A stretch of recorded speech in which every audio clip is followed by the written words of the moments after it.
Aditi. I'm really excited to share my views and my insights on why parents should protect children and why children are not responsible for being abused and why parents should protect us.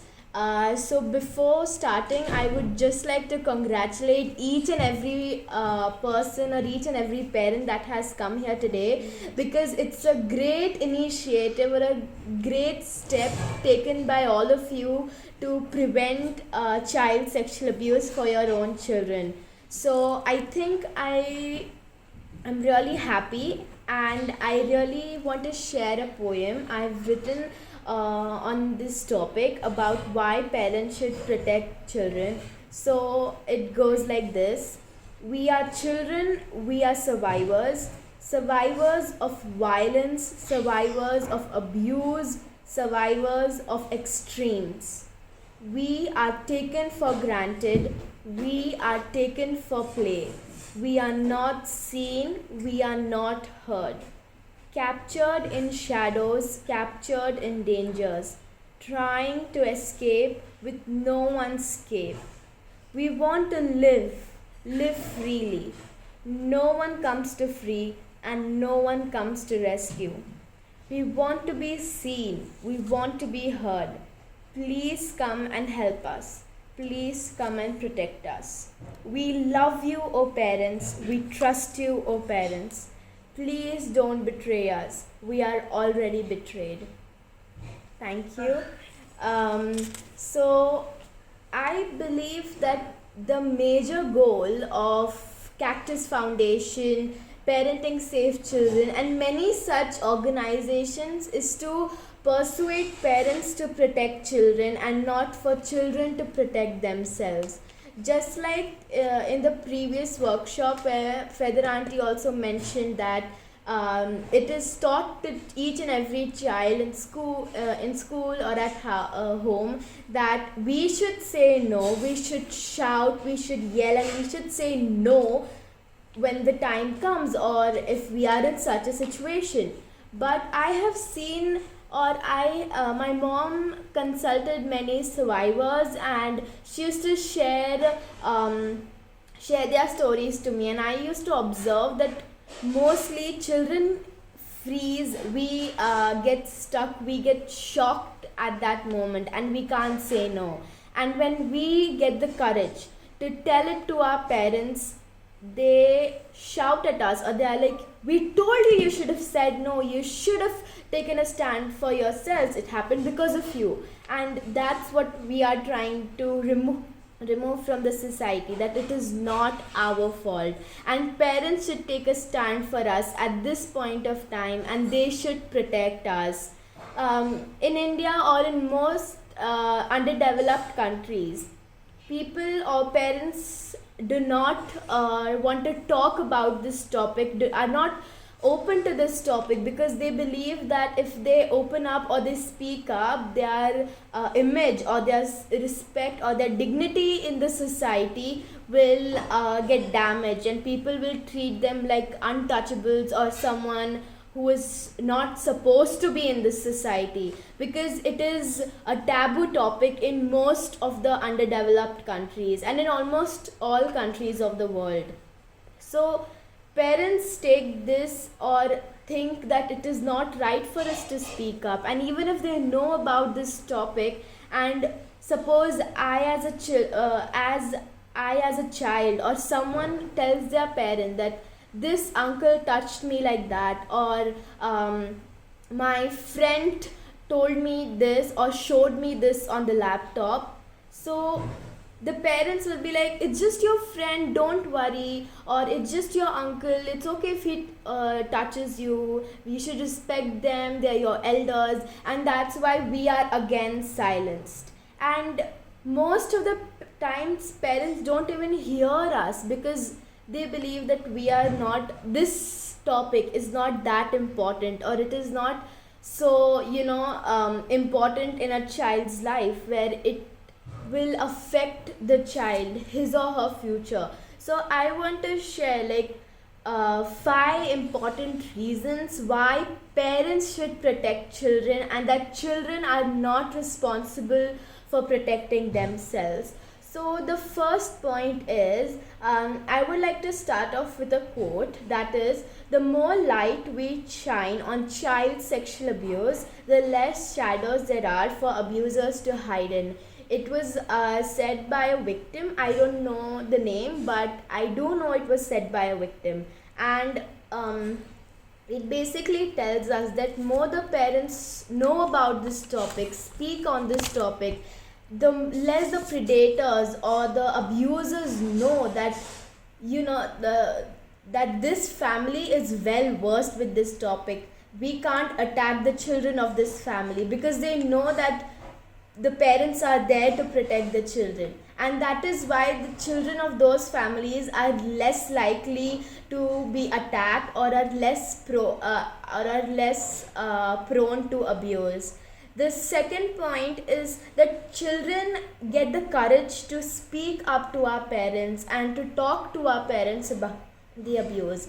Usually parents are they show a huge sense of authority, and it's like they sometimes tell us that, it's your fault why it happened, and then they shout us because it was your decision, you made this wrong decision, you didn't listen, or you didn't do what was the right thing. So they shout at us and make us feel that we are guilty, and we are the ones who are supposed to feel guilty because it happened because of us. And that is why it affects so many victims and affects their future life. And I believe that I'm lucky to have such parents who understand me and will listen to me when I have an issue, or if unfortunately, or God forbid, I experience it, I can freely go and tell it to my parents. There are very less children who get such parents. So be that parent and give your child or make your child trust you that he or she can come up to you and talk to you, and you will protect and stand by your child at that time. Now, the third point is that the world will be a better place. Imagine a life or a world like you wake up and you're not scared about, an abuser or a predator who can attack your children. And same way, the children are not scared that, that someone will come and attack me or someone will abuse me. And imagine that life without any violence, sexual abuse. Just imagine. And that is every child's dream, to have a world like that. It is my dream to have a world like that where we are free of sexual abuse for children. And the fourth point is that we children, we are being burdened, we are being pressured, and we are not able to enjoy our childhood, and we are not able to live freely.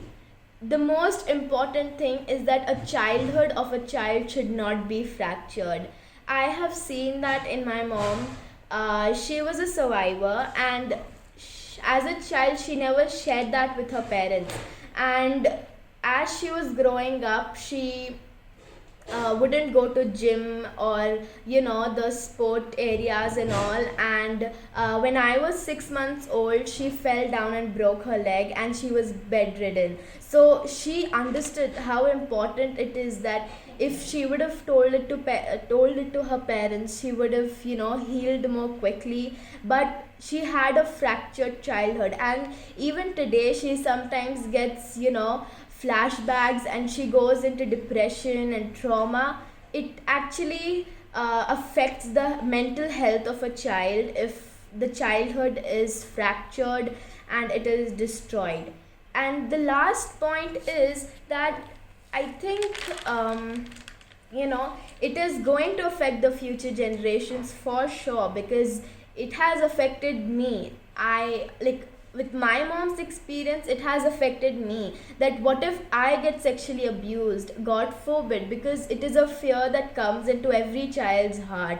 And I have actually got more of it because there are in India every day I used to read like 2 to 3 sexual abuse cases in different parts of India, and I used to feel so sad and scared because I used to feel that what if someone around me or one of my friend or I get sexually abused, and the same fear will pass on to the future generations, and it will not, you know, it will not get rid in the world, or it will not prevent, or it will not the world cannot get rid of it, because it's a continuous fear that is taking place.